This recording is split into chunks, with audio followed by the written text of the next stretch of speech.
In this video, you're going to learn how to work with the mean. So we're going to figure out if different sets of data can have the same mean, and if so, how we can make that work for us. We only have one vocabulary word this time. It is distribution, and that is the way data values are arranged within a set. So to start off with, I have two line plots here, which I'm saying have the same mean.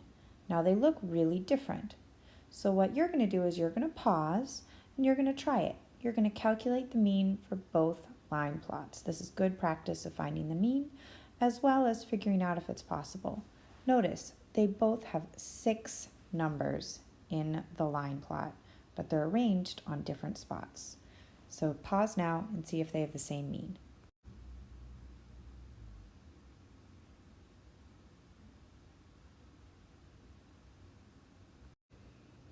So to find the mean, first I added up all the values from the first line plot. That gave me 24. And then I divided 24 by 6 to get 4. So the mean here is 4. Then I'm going to do the same thing for the next plot. And when I add 1 plus 2 plus 3 plus 4 plus 2 7s, I also get 24. Which means that I know that when I divide 24 by 6, since there's still 6 points in this plot, I'm still going to get 4. So the mean of these two sets is, in fact, the same. And if we think about it, it makes sense that they're the same because both of the line plots added up to 24, and they both had the same number of points. So when you divide that 24 by 6, you're always going to get 4. So it sounds like we could do this for any combination of numbers as long as there were 6 of them and the sum of those numbers was 24, as long as the numbers added up to the same thing. Let's see if we can try it. All right, so now I've made a new line plot. Notice this time it only has 5 numbers.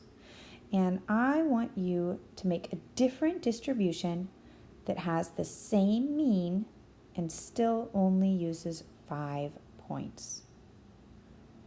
All right, so think carefully about how you might do this. If you've got an idea, I would like you to please pause now and try it out, see if you can come up with one.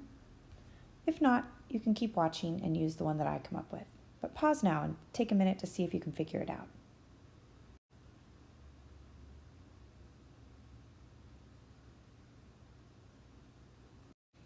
So we learned last time that as long as the 5 points add up to the same total, and as long as you still have 5 of them, it's going to work. So let's figure out what the total and therefore the mean is. So we're going to add up all the numbers we have.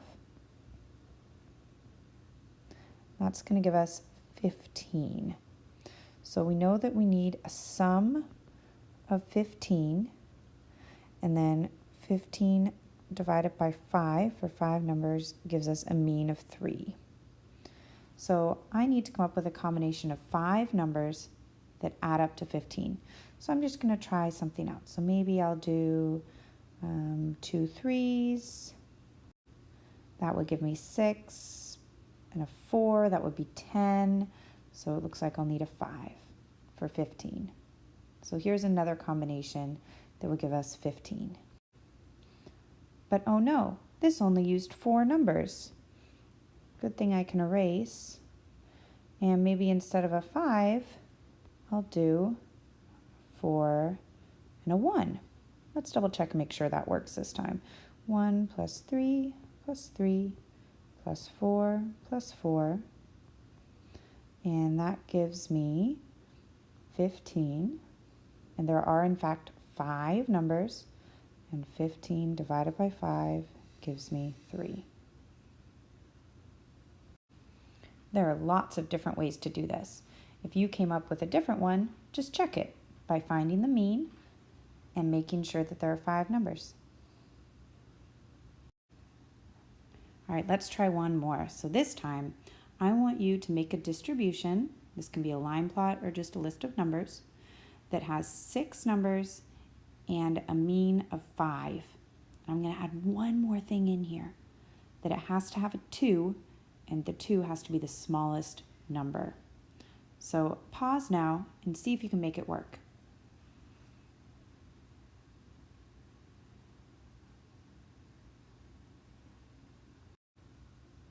All right, so the first thing I did when I thought about this problem was that if there's 6 numbers and a mean of 5, then the sum must be 30, because when you add up those 6 numbers and you do 30 divided by 6, you need it to equal 5.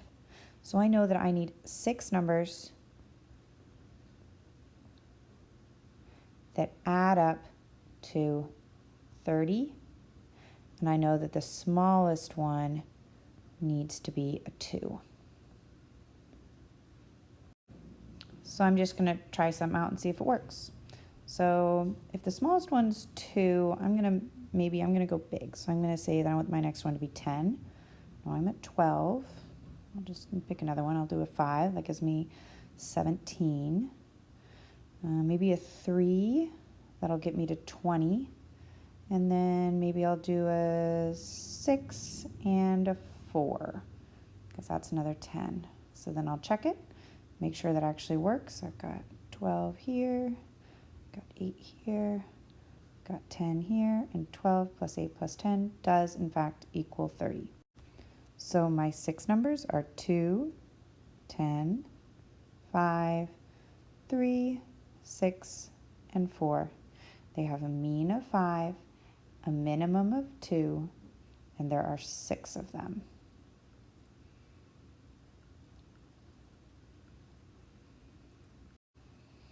All right, so now we've reached the practice problem.